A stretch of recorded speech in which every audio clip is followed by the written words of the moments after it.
बिल्लाहि मिनश शैतानिर रजीम। बिस्मिल्लाहिर्रहमानिर्रहीम।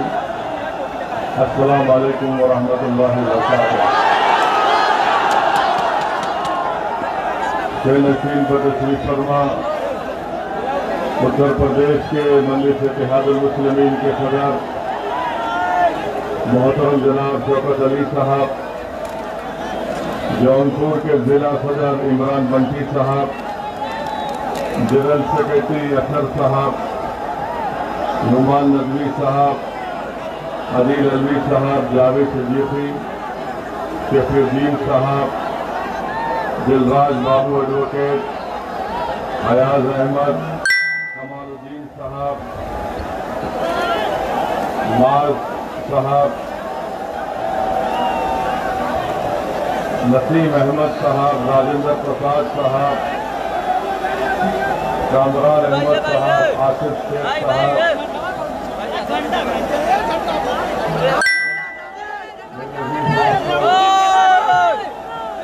और बुजुर्गों, मैं आप तमाम का दिल की गहराइयों से शुक्रिया अदा करता हूं कि आपने अपना कीमती वक्त निकाल कर आज के इस जलसे आम में शिरकत की।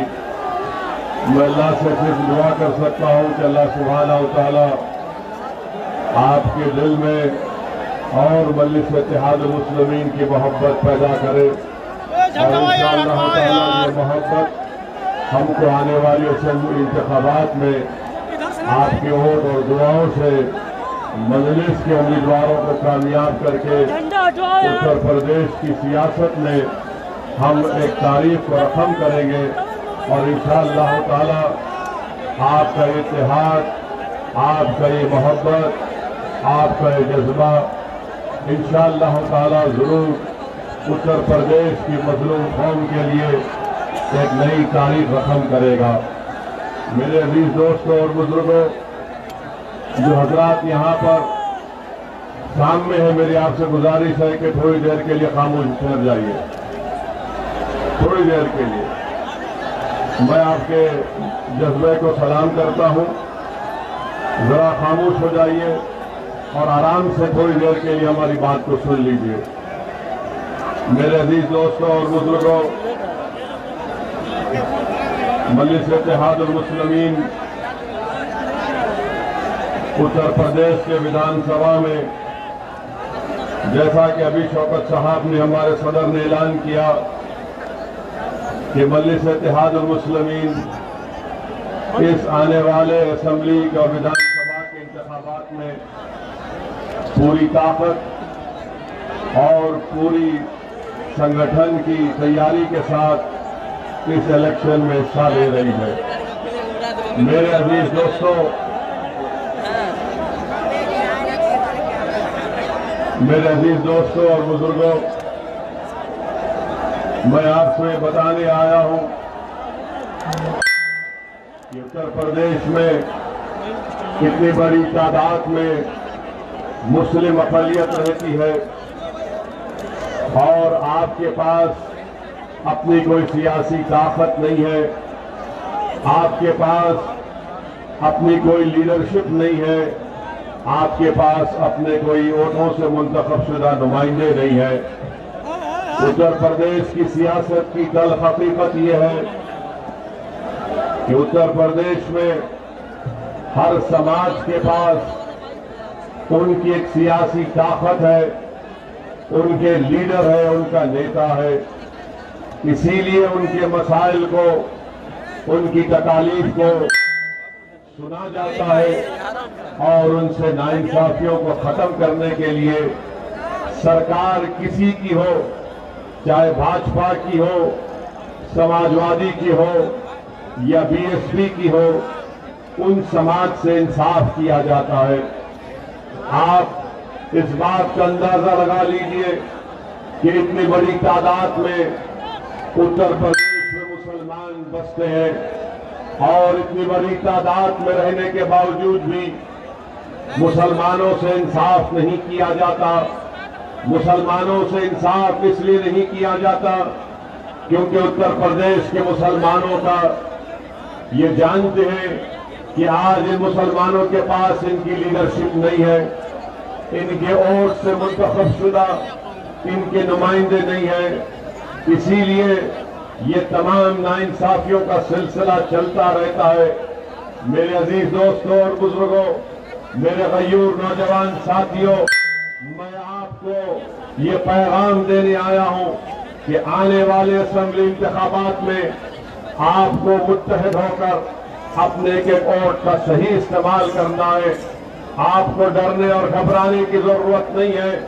मैं आपसे ये गुजारिश इसलिए कर रहा हूं कि मजलिस इत्तेहादुल मुस्लिमीन जहां कहीं भी इलेक्शन लड़ती है तो मजलिस के खिलाफ ये इल्जाम लगा दिया जाता है कि मजलिस अगर लड़ेगी तो फुला जीत जाएंगे, बीजेपी जीत जाएगी।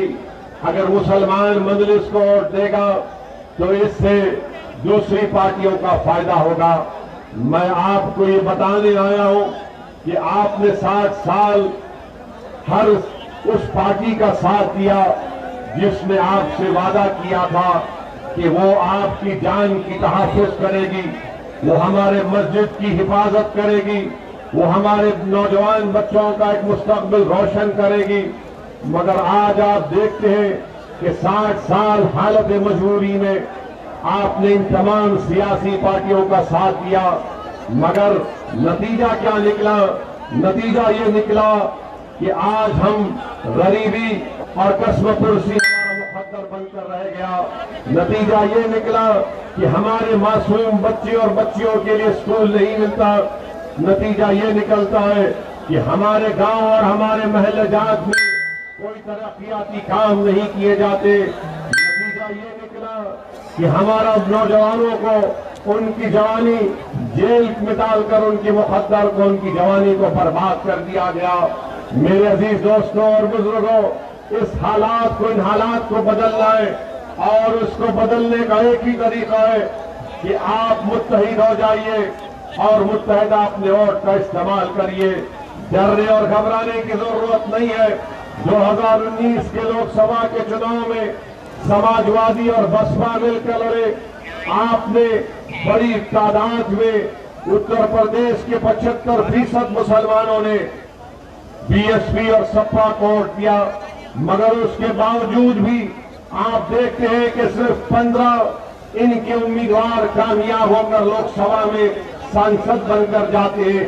मेरे अजीज दोस्तों और बुजुर्गों, बताइए सिर्फ 15 पर क्यों कामयाबी हासिल की? और खुद अखिलेश यादव समाजवादी पार्टी के, उनके खानदान के 3 लोग इलेक्शन हार जाते हैं। हकीकत यह है उत्तर प्रदेश के मुसलमानों कि आप तो सेकुलरिज्म के नाम पर इन तमाम पार्टीज को वोट दे रहे, मगर समाजवादी हो या बीएसपी हो, इनका वोट, जो हमारे हिंदू भाइयों का वोट, इनको नहीं मिल रहा है। इसीलिए मैं आपसे अपील करने आया हूं कि कल तक आपके पास कोई मुतबादिल नहीं था, आज मजलिस आपके दरमियान में है। मैं आपसे गुजारिश करने आया हूं कि आप अपनी पार्टी के उम्मीदवारों को आने वाले विधानसभा के इलेक्शन में वोट देकर कामयाब करिए। और हमारा मकसद यही है कि उत्तर प्रदेश में मुसलमानों की लीडरशिप बने और साथ ही साथ दोबारा बीजेपी और योगी आदित्यनाथ उत्तर प्रदेश का मुख्यमंत्री ना बने। ये उसी वक्त होगा जब उत्तर प्रदेश के मुसलमान मुत्तहिदा अपने एक वोट मजलिस के हक में इस्तेमाल करेंगे। याद रखिए, हर वक्त हमको बोल कर डराया जाता है कि आवाज मत उठाओ, सामने मत आओ, वरना बीजेपी आ जाएगी। मैं आपसे कह रहा हूं कि आपको आवाज उठाना है, आपको सामने आना है, आपको नेता बनना है और आप बीजेपी को हराएंगे इंशाअल्लाह ताला। समाजवादी पार्टी ने बीएसपी से मिलकर अलायंस किया, जब भी बीजेपी जीत गई। 2017 में समाजवादी पार्टी और कांग्रेस मिलकर लड़े, तब भी बीजेपी कामयाब हो गई। 2014 में बीजेपी यहां से इतनी बड़ी तादाद में अपने अराकीन पार्लियामान को कामयाब करती है। आपके वोट की अहमियत नहीं रही। उत्तर प्रदेश के मुसलमानों को अगर अपने वोट की अहमियत को दिखाना है अगर आपको अपनी सियासी ताकत को दिखाना है तो मैं आपको अपील कर रहा हूं कि मजलिस इत्तेहादुल मुस्लिमीन के अपने अपने वोट का इस्तेमाल करिए, तब जाकर आपकी सियासी ताकत नजर आएगी, तब जाकर आपकी सियासी अहमियत नजर आएगी। वरना ये तमाम सियासी पार्टियां ये समझती हैं कि मुसलमान कहां पर जाएगा, ये तो हमारा कैदी है, ये तो हमारा घर का गुलाम है, ये हर हाल में हमको हमारा वोट देगा। आप जिसको वोट दे रहे हैं, बताइए आपने क्या हासिल किया। मैं आपको जज्बात में लाने के लिए नहीं कह रहा हूं, मगर ठंडे दिल से सोचिए कि आप और हमने क्या हासिल किया। हमारे बच्चे जेलों में पड़े हुए, कभी जेल में इनकाउंटर हो जाता है, कभी दहशतगर्दी के नाम पर जेल में झूठे केसों में डाल दिया जाता है। आपको इन हालात को बदलना है। अगर आपको तकलीफ है कि नाइंसाफी को खत्म करना है, तो मेरे अजीज दोस्तों और बुजुर्गों, आपको अपने वोट का सही इस्तेमाल करना पड़ेगा। मैं जब हम मजलिस यहां पर आती है तो सब मिलकर कहते हैं कि मजलिस इनकी एजेंट है। कभी अब आपने सुना कि उत्तर प्रदेश के मुख्यमंत्री योगी आदित्यनाथ ने कह दिया कि ओवैसी समाजवादी का एजेंट है। समाजवादी पार्टी बोलती कि ओवैसी बीजेपी का एजेंट है। कांग्रेस बोलती कि ओवैसी फुला का बी टीम है। मैं समाजवादी पार्टी से, बीजेपी से कहना चाहूंगा कि योगी आदित्यनाथ और अखिलेश यादव मेरी खातिर एक जगह बैठकर तय कर ले कि मैं किसका एजेंट हूं। आप दोनों बैठ जाइए। जैसा अखिलेश यादव ने अपने घर की शादी में मोदी को बुलाया, पूरे भाजपा के लीडरों को बुलाया, उसी तरह कहीं एक जगह बैठ जाइए, बैठ के फैसला कर लीजिए कि ओवैसी किसका एजेंट है। बाबा आप भी बैठ जाओ, अखिलेश को भी अपने साथ बिठा लो। और मैं आपके दरमियान में खड़े होकर ये कह रहा हूं, पहले भी कहा था, आज भी कह रहा हूं, किसी माइका लाल में हिम्मत नहीं है ओवैसी का एजेंट। किसी माइका लाल में हिम्मत नहीं है। और याद रखो, वो लोग जो अपने ईमान का सौदा करते हैं, वो लोग जो अपना जमीर बेच सकते हैं, वो लोग जो दौलत पर अपना सब कुछ कुर्बान कर सकते हैं, वो लोग जो जालिम को देखकर डरकर अपना ईमान में सब चीज बेच सकते हैं, वो एजेंट हो सकते हैं। असदुद्दीन ओवैसी इंशाअल्लाह ताला अल्लाह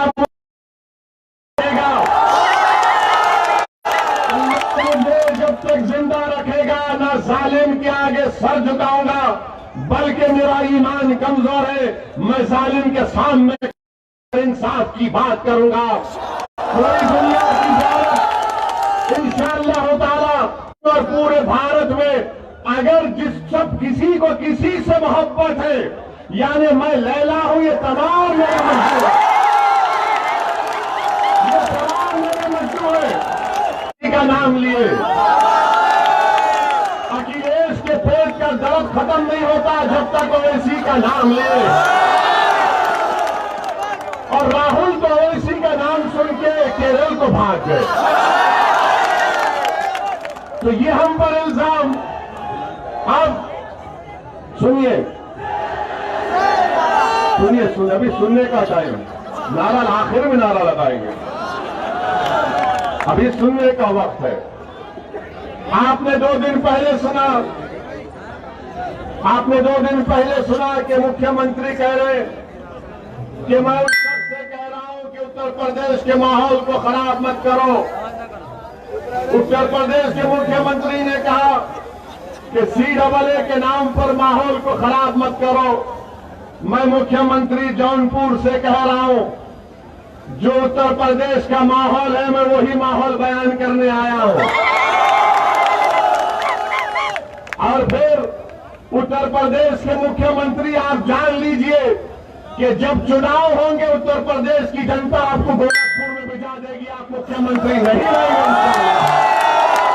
आप नहीं रहेंगे। और ये बोल रहे माहौल की बात उत्तर प्रदेश के मुख्यमंत्री करते हैं। बाबा जरा ये तो बता दो, योगी आदित्यनाथ जरा ये तो बता दो कि उत्तर प्रदेश में जो कल नेशनल फैमिली हेल्थ सर्वे आया, उस सर्वे में ये बात उत्तर प्रदेश के बारे में बताई गई कि उत्तर प्रदेश की जनता अपने जेब से पहले से ज्यादा खर्चा करती है अपना इलाज कराने के लिए। बताओ बीजेपी वालों, क्या ये सच है या झूठ है? National family health survey Modi की सरकार करती है।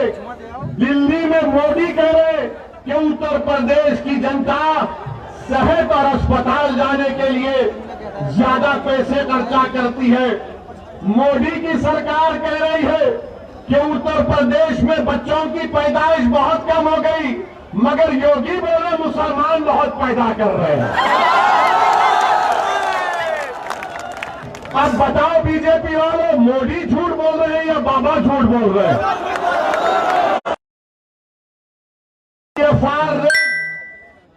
पीएफआर रेट उत्तर प्रदेश का गिरता जा रहा है, मगर भाजपा को यूपी में दिख रहा है कि मुसलमान बच्चे बहुत पैदा कर रहे हैं।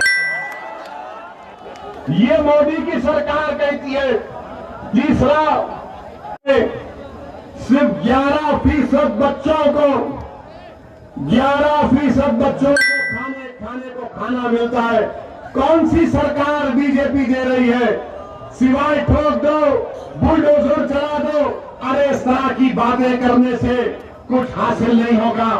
अब आप ये देख लीजिए, बीजेपी की सरकार में, जब बीजेपी की सरकार बनी अप्रैल 2017 में, उस वक्त ये कहा गया था कि डबल इंजन की सरकार, कहा गया था ना कि मोदी एक इंजन, योगी एक इंजन।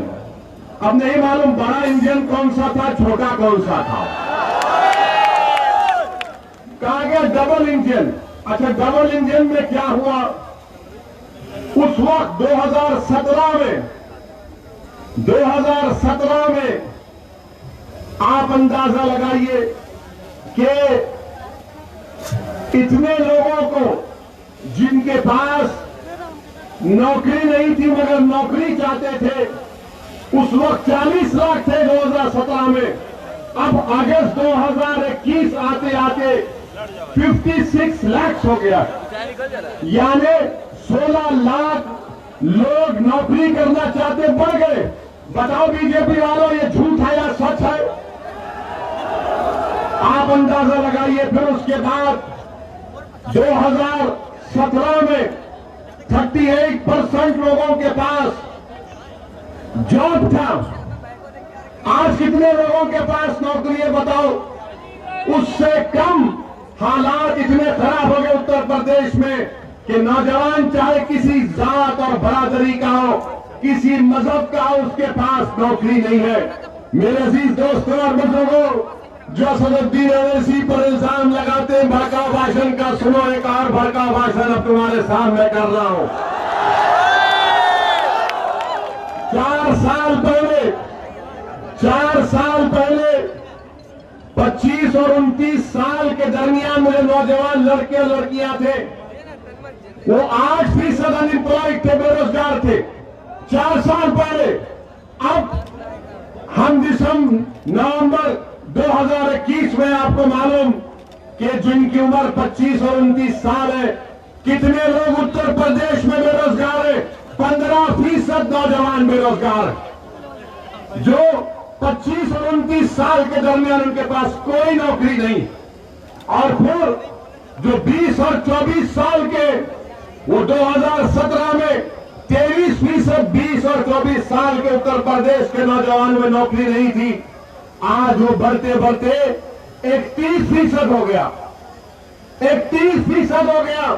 यानी बाबा के राज में 23 से 31% 20 और 24 साल के दरमियान के लोगों, नौजवानों के पास नौकरी नहीं है, बेरोजगार है। और बाबा बाजा बजा रहे तो ओवैसी का।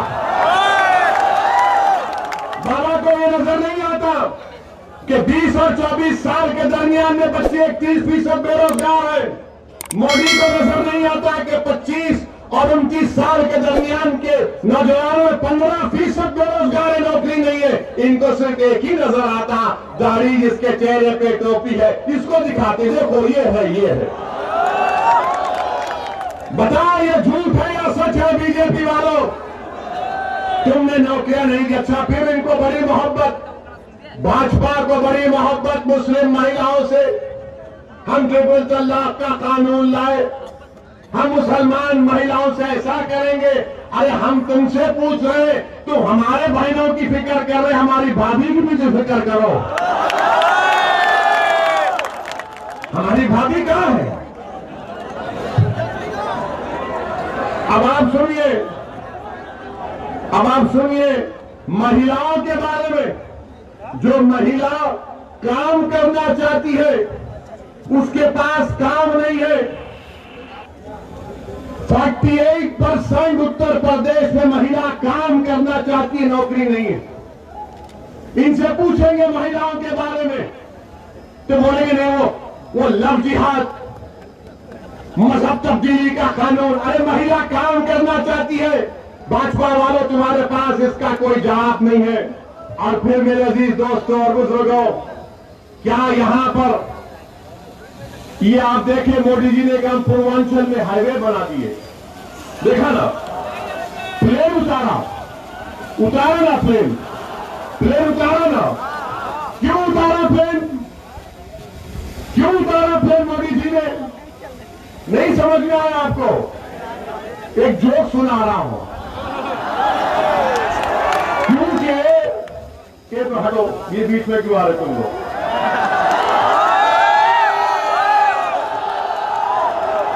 मोदी जी ने, सुनिए, मोदी जी ने प्लेन क्यों उतारा?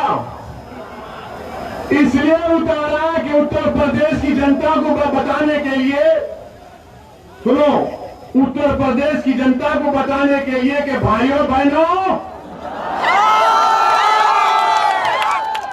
पेट्रोल इतना कीमती हो चुका कि सिर्फ मैं ही प्लेन उतार सकता, तो इसीलिए प्लेन उतारा। और मोदी जी ऐसा करते उतर रहे थे, फिर गाड़ी में बैठे और मुख्यमंत्री को अकेला छोड़ दिया।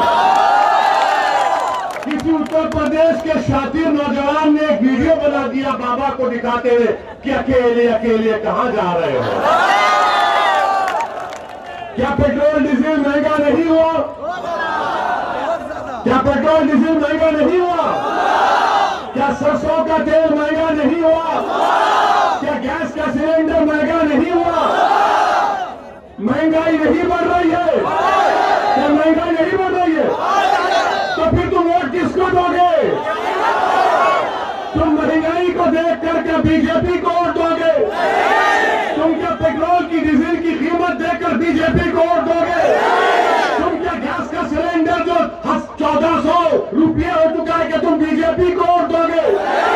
क्या तुम सरसों के तेल को अपने खाने में मिलाओगे या पानी को मिलाकर खाना पकाओगे? बताओ तुम किसको वोट दोगे? फिर मेरे अजीज दोस्तों और बुजुर्गों, बीजेपी कीमतों को कम करने में नाकाम साबित हुई है। कीमतों को कम करने में नाकाम साबित हुई है। और मोदी जी बात करते हैं कि हमने वो बना दिया, हमने ये कर दिया, हमने फुला कर दिया। और ये योगी आदित्यनाथ कहते हैं वो ऐसी फुला है, ऐसा कर देंगे, फुला कर देंगे। याद रखो बीजेपी वालों, मैं मरने को तैयार हूं, तुम मारने तैयार हो, मुझे बताओ। मैं जहां कहीं भी जाता हूं, मैं जहां कहीं भी जाता हूं, यही समझता हूं कि कल शाम तक या मैं जिंदा नहीं रहूंगा या सुबह का सूरज नहीं देख पाऊंगा।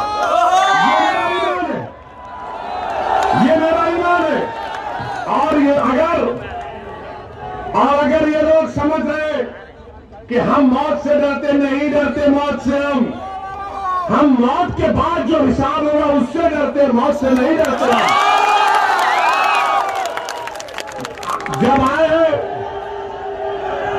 जब आए हैं तो जाएंगे, एक दिन सब जाएंगे।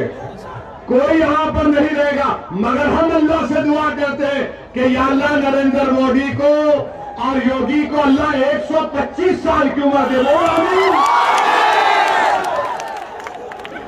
और हमको अल्लाह सेहत से जिंदा रखे, ऐसी सेहत दे कि हम जिंदा रहे तो अल्लाह के आगे सर झुकाए, जालिमों के आगे कभी ना झुकाए। और फिर ये दूसरा, इनका बहुत बड़ा शीरा है आपके जौनपुर के बारे में। अभी हम बनारस एयरपोर्ट से आ रहे थे, विकास हम खुद देख लिए, गाड़ी चलती नहीं है। ऐसा दिखता है कि खड्डे रोड में दिखता, ऐसा लगता है कि खड्डे खुद रोड बन चुके हैं, चलती नहीं है गाड़ी। ये विकास है। अच्छा आपका देखिए, क्या जौनपुर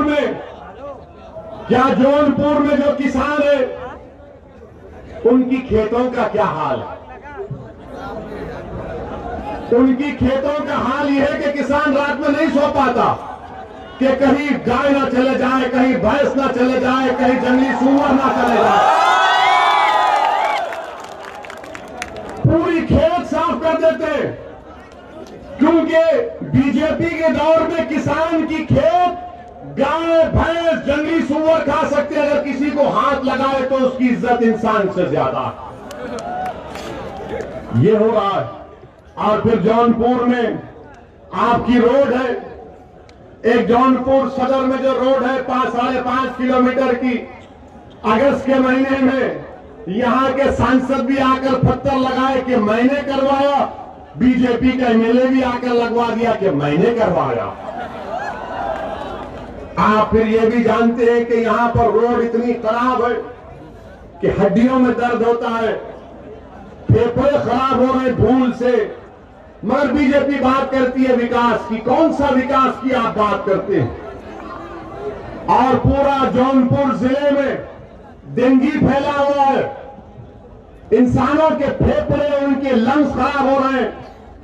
और आपके पास जौनपुर शहर में अमृत स्कीम आई पानी की, कलेक्ट्रेट कचहरी से शेखपुरा तक 260 करोड़ की पानी का लाइन मंजूर हुई। 2 साल में माशाल्लाह से खाली 15% काम हुआ है। वाह योगी आदित्यनाथ, क्या विकास कर रहे हैं आप जौनपुर में, बहुत अच्छा। अब आप आइए, ये कहते हैं यूपी में बहुत विकास हुआ, क्या आपने नहीं देखा कि जौनपुर में फतेहपुर रेलवे क्रॉसिंग के पास 3 मासूम बच्चियां जिनका नाम प्रीति है, कपिल है 14 साल की, काजल है और आरती है, ये आहोरी गांव के हैं। 15 नवंबर के दिन इन तीनों बच्चियों ने जो लेबर का काम करती थी, गुर्बत की वजह से गुर्बत की वजह से ट्रेन के सामने कूदकर तीनों बहनों ने अपनी जान गंवा दी। ये आपका विकास है? बात करो इन बच्चियों के बारे में जो गुर्बत की वजह से अपनी जान खुदकुशी कर गए, मगर बीजेपी बात करेगी किसकी? ओवैसी की बात करेगी। बीजेपी बात करेगी हिंदू मुस्लिम की बात करेगी, बीजेपी बात करेगी दंगों की बात करेगी। अरे ये इंसानों के लिए तुमने क्या किया बताओ, तुमने क्या किया बताओ? ये 3 मासूम बच्चियां गुर्बत की वजह से ट्रेन के आगे कूदकर अपनी जान दे देती है और आपको इसकी कोई फिक्र नहीं है। 9 नवंबर को 2021 को एक 15 साल की बच्ची का जाफराबाद पुलिस स्टेशन में उसका रेप कर दिया गया। बाबा ये माहौल है उत्तर प्रदेश का, ये माहौल है। और आप जानते हैं यही कश्मीर में उरी में एक हमारा भारत की आर्मी का कैंप था, वहां पर हमला हुआ था। यही जौनपुर का एक बहादुर सिपाही जिसका नाम राजेश सिंह था, वो आतंकवादियों के हमले में उरी में मारा गया। क्या राजेश सिंह के नाम की गेट बनी गई? अब तक तक गेट नहीं बनी गई उसके नाम से। और ये बड़ा नेशनलिज्म की मोदी और योगी बात करते हैं। वो राजेश सिंह जो उरी में मारा गया, उसके नाम के गेट नहीं बन पाती है। और बीजेपी कहती है कि ये ऐसा करेंगे बड़ी काश के पास।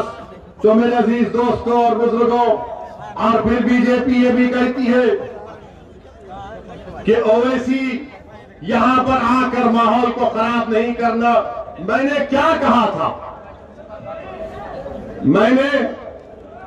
अरे आप हमारी आवाज को सुनो, हमको सुनो, बस छोड़ दो। तुम्हारे सामने योगी खड़ा हुआ है, सुनो।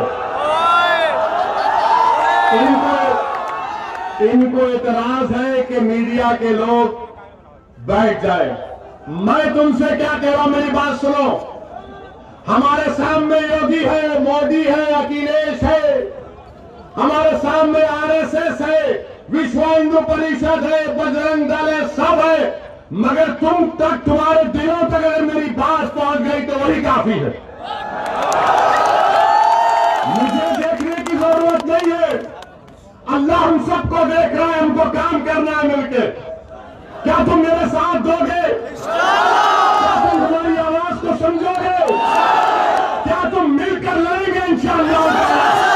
क्या तुम जालिमों से डरोगे? क्या तुम हुकूमत से डरोगे? क्या तुम अपने वोट का इस्तेमाल करोगे? क्या तुम मुत्तहिद होकर बीजेपी को हराओगे? क्या तुम मुत्तहिद होकर मंजलिस के उम्मीदवारों को विधायक बनाओगे?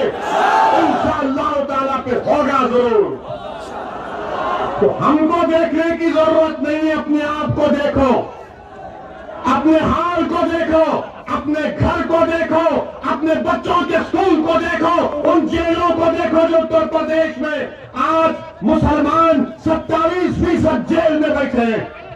27% उत्तर प्रदेश में मुसलमान जेल में। बताओ फिर कौन उनकी आवाज उठाएगा? कौन उनकी आवाज उठाएगा? लोनी में 6 मुसलमानों को गाय की स्मगलिंग में घुटने पर गोली मारी गई, उसमें 18 साल से कम उम्र का बच्चा भी। उस बच्चे का क्या किया था? उस बच्चे ने गोली मार दी गई। कासगंज में अल्ताफ को पुलिस स्टेशन में मार दिया गया। बताओ उस अल्ताफ ने क्या गुनाह किया था? इल्जाम लगाया कि किसी और की बच्ची को लेकर भागा था, मगर बाद में मालूम हुआ वो बच्ची 18 साल से ज्यादा उम्र की थी। बताओ उन्नाव का फैसल क्या गुनाह किया था? जो तरकारी बेचता था, 16 साल का बच्चा जो पुलिस कस्टडी में मर गया। बताओ मेरे अजीज दोस्तों और बुजुर्गों, ये नाइंसाफी नहीं है तो क्या है?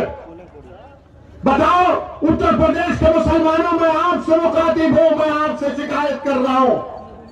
आखिर सिर्फ 2% हमारे बच्चे उत्तर प्रदेश में ग्रेजुएट क्यों होते हैं? सिर्फ 2%। आखिर 60% ड्रॉप आउट रेट क्यों है? कौन जिम्मेदार है मेरे भाई? हम जिम्मेदार हैं। अगर आप इन सियासी जमात से कहेंगे नहीं, जिस दिन आप अपना वोट का इस्तेमाल करेंगे, मजलिस को वोट देंगे, आप अपनी सियासी लीडरशिप को बनाएंगे, तो तब आप देखेंगे हालात बदलेंगे। नाइंसाफियों के दौर का खात्मा होगा। कोई हमारे को हमसे नाइंसाफी करने से पहले सोचेगा। और ये जो समाजवादी पार्टी है, कांग्रेस है, इनके पास अगर कोई मुस्लिम नेता है, वो बेचारा मंच पे आता है तो उससे कहते हट जा, सामने मत आ, वरना बीजेपी आ जाएगी। यानी तो वो हो गया पिक्चर का डायलॉग कि सो जा वरना गब्बर सिंह आ जाएगा। अब हम तुमसे कह रहे गब्बर आए, गब्बर का दादा आए, हम नहीं सोएंगे, हम ठहरेंगे, आवाज उठाएंगे इंशाअल्लाह। वो गया जमाना कि बीजेपी आ जाएगी। अरे बीजेपी आ जाएगी तो भी मुकाबला करेंगे। जमहूरियत में हमको हक दिया गया है। बीजेपी आती है तो तुमने क्या किया? बीजेपी आई तो हम पर नुकसान हो रहा। हमारे बुनकर भाई, अंसारी भाई, उनका पावरलूम हैंडलूम बर्बाद हो गया। क्या किया तुमने? हमारा कुरैशी भाई जो बरसों से गोश्त का कारोबार करता खत्म हो गया। और फिर ये लोग जो कहते हैं कि खामोश हो जाओ वरना बीजेपी आ जाएगी। क्या 2017 तक बताओ समाजवादी पार्टी आपने कितने स्लॉटर हाउसेस का परमिशन दिया था? आपने कितने स्लॉटर हाउसेस का परमिशन रिन्यूअल कराया था? आपके पास कुछ भी नहीं है, कुछ जवाब देने को नहीं है, मगर सिर्फ क्या कहेंगे, नहीं मजलिस लड़ेगी तो और डिवाइड हो जाएगा। अरे डिवाइड तो तुम्हारा वोट हो चुका है ना। 2017 में यहां से कांग्रेस के कैंडिडेट कौन थे? नदीम थे ना? ये दोनों अखिलेश और राहुल मिले थे ना? क्या कहा था? यूपी को इन लड़कों का साथ पसंद है। वो लड़के मिले, ये नदीम लड़का हार गया। हम हराए, मजलिस हराई। क्यों नहीं पड़ा इनको वोट? क्योंकि मुसलमान ने तो वोट दिया। मुसलमान बड़ा जज्बाती होता है, मुसलमान बड़ा जज्बाती होता है। अगर उसका घर जल रहा है और सामने वाले का जल रहा है तो बोलता नहीं उसके घर को बचाऊंगा पहले जाकर। ये हमारा जज्बा है, ये जज्बा हमारा है। मगर अब आपसे हम कह रहे पहले घर की आग को बुझाओ।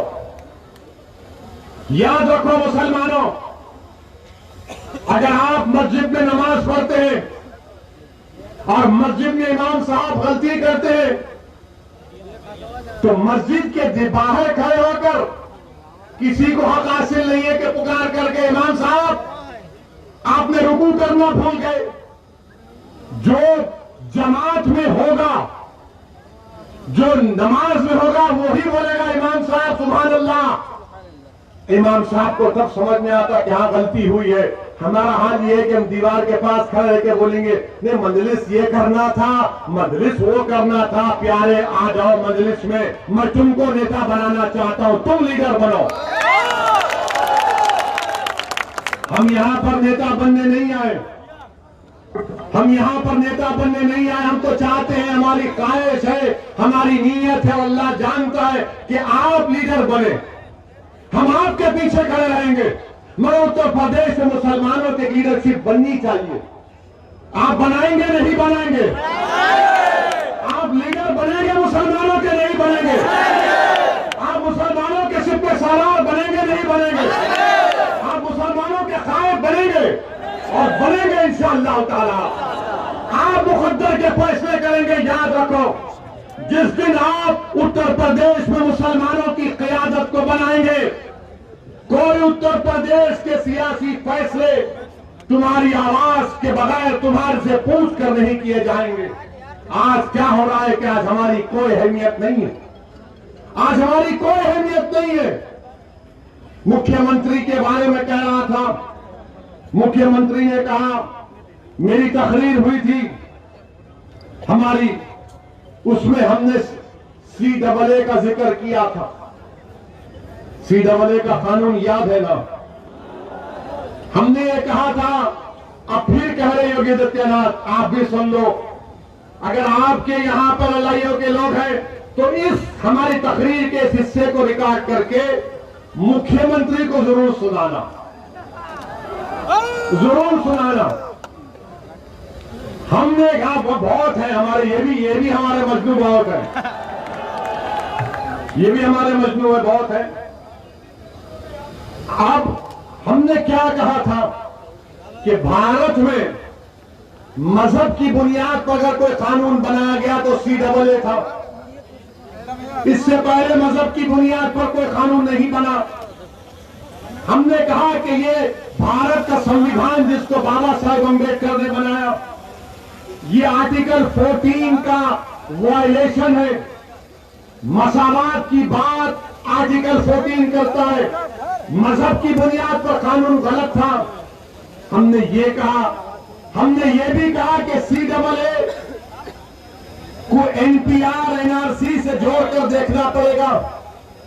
अब आप जितना मजमा यहां पर हजारों की तादाद का, आप मजलिस के पार्टी स्पोक्स पर्सन है, आप क्या बोलते हैं हिंदी में उसको, आप पूरे के पूरे मजलिस के प्रवक्ता हैं आज से। CAA का कानून याद रखो आप। अगर किसी के पास कलम है तो लिख लो, कलम रखो अपनी जेब में मुसलमानों, कलम रखो, क्योंकि इमाम अहमद बिन हंबल रहमतुल्लाह अलैह अपनी जिंदगी के आखिरी वक्त तक इमाम अहमद बिन हंबल रहमतुल्लाह अलैह अपने साथ एक किताब को कलम को रखते। लोगों ने कहा कि इमाम आप वक्त के इमाम हैं, आपको कलम और कागज की जरूरत क्यों है? तो इमाम अहमद बिन हंबल ने कहा कि अगर मैं जिंदगी खत्म होने से पहले तक अगर किसी एक बच्चे से भी अच्छी हिकमत की बात सुनूंगा तो उसको लिख लूंगा। तो आपको मैं बता रहा हूं कि CAA पहले मजहब की बुनियाद पर गलत कानून बनाया गया। CAA को अकेले नहीं देखा जा सकता। पूरे भारत का मुसलमान CAA को लेकर बेचैन क्यों है? क्योंकि उसको NPR NRC से जोड़ दिया गया, उसको NPR NRC से जोड़ दिया गया। और NPR क्या है? आपको मालूम NPR NRC क्या है?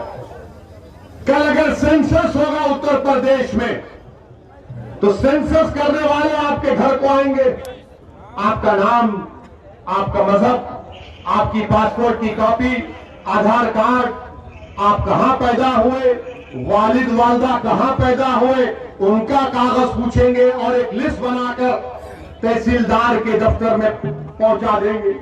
वो तहसीलदार ये कहेगा कि ये डाउटफुल सिटीजन शहरी है। फिर आपसे कहा जाएगा असदुद्दीन ओवैसी से कि बताओ तुम इस भारत के शहरी हो या नहीं? अब मुझे भागना पड़ेगा, ये कागज वो कागज, ठीक है हमने कुछ लाके दे दिया। फिर उसके बाद तहसील के ऑफिस में लिस्ट लगाई जाएगी, वहां पर ये संघ परिवार के लोग जाएंगे और जहां जहां मुसलमान का नाम रहेगा वो बोलेंगे डाउटफुल है, ये डाउटफुल है, ये भारत का शहरी नहीं है। फिर हमको अपनी शहरियत को साबित करना पड़ेगा।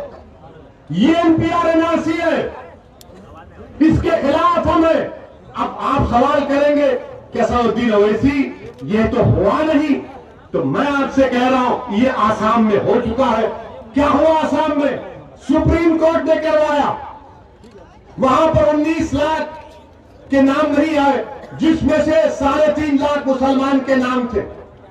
अब जब CAA आ गया, कानून बन गया ना, CAA कानून बन गया, तो वो जो गैर मुस्लिम है, जो 3.5 लाख मुसलमान को छोड़कर जो 15.5 लाख गैर मुस्लिम है, उनको CAA से उनको भारत का शहरी करार दे दिया जाएगा और ये 3.5 लाख को फॉरेनर्स ट्राइब्यूनल कोर्ट में जाकर अपनी शहरियत को साबित करना पड़ेगा। ये होगा, याद रखो। अगर मोदी NPR NRC करेगा तो पूरे भारत में होगा। और जब हम ये चीज को देख चुके आसाम में, सुप्रीम कोर्ट मॉनिटर्ड हुआ, तो ये बोल रही देखो अभी तो रूल्स भी नहीं बने, अभी तो रूल्स नहीं बने, ओवैसी लोगों को भड़का रहा है। मैं भड़का नहीं रहा हूं, बल्कि हिंदू अखबार, अंग्रेजी का अखबार है, एक मशहूर जर्नलिस्ट है, बहुत मशहूर, जिसका नाम मोहतरमा विजेता सिंह है। गूगल में जाओ, हजरत गूगल में जाकर देखो, विजेता सिंह का नाम लिखो। हिंदू अखबार में विजेता सिंह ने मोदी की हुकूमत का जो NPR का फॉर्म है उसको अखबार में शाये किया, हमने उसकी मुखालिफत की। वो फॉर्म तो यही सब बातें पूछ रहा है। और फिर जो लोग बोल रहे कि ऐसी भड़का भाषण दे रहा है, कि बात सच नहीं है कि मोदी सरकार एक कानून है, अगर कोई पैदा होता है, कोई मरता है, तो उसको कानून का नाम है registration of death and birth. उस कानून को मोदी सरकार तरमीम कर रही है और तरमीम करके उसको आधार से, इलेक्शन कार्ड से और सेंसस से, NPR से जोड़ेगी। इसकी मुखालिफत कौन किया पूरे भारत में? असदुद्दीन ओवैसी ने किया।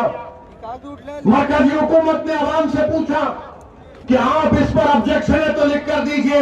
हमने अमित शाह की मिनिस्ट्री को इसके खिलाफ ऑब्जेक्शन लिख कर दिया और हम फिर से कह रहे हैं, अगर registration of birth and death के कानून में तरमीम होगी वो बिल पार्लियामेंट में लाया जाएगा तो इंशाअल्लाह ताला असदुद्दीन ओवैसी और इम्तियाज जलील उस कानून की मुखालिफत करेंगे। वो काला कानून होगा, वो इम्तियाज एनआरसी की तैयारी होगी। ये बात हम जब करते हैं और हमने कहा कि जिस तरह किसानों के कानून को वापस ले लिया गया, CAA के कानून को भी वापस लेना चाहिए, तो सबके पेट में दर्द शुरू हो गया, सबके पेट में दर्द शुरू हो गया।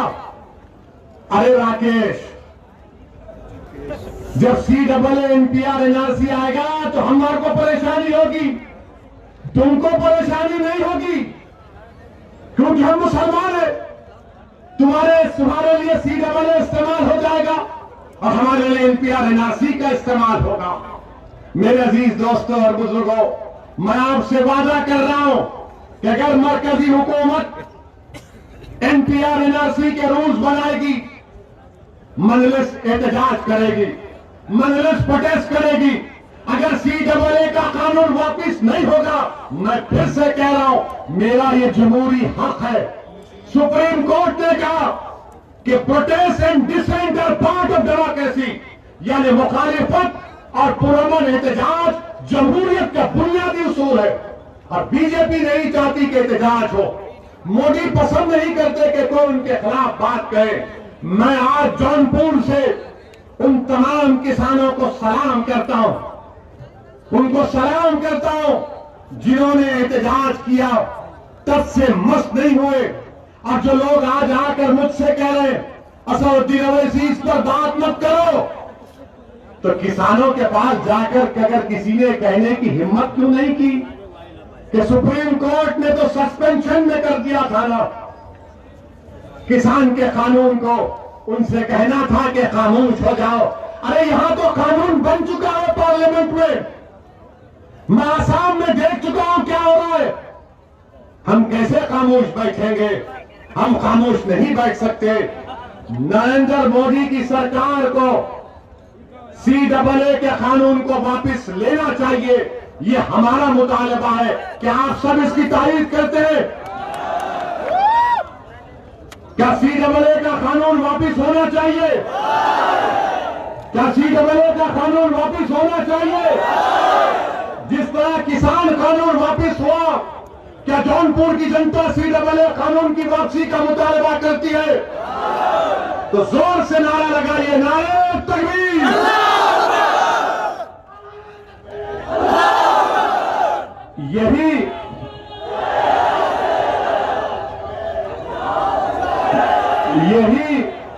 यही चीज उनको पसंद नहीं आती। और हम अपने भाइयों से कहना चाह रहे हैं, जब NPR NRC होगा तो मुसलमान नहीं, दलित को भी, यादव को भी, राजभर को भी, ब्राह्मण को भी, सबको लाइन में खड़ा रहना पड़ेगा।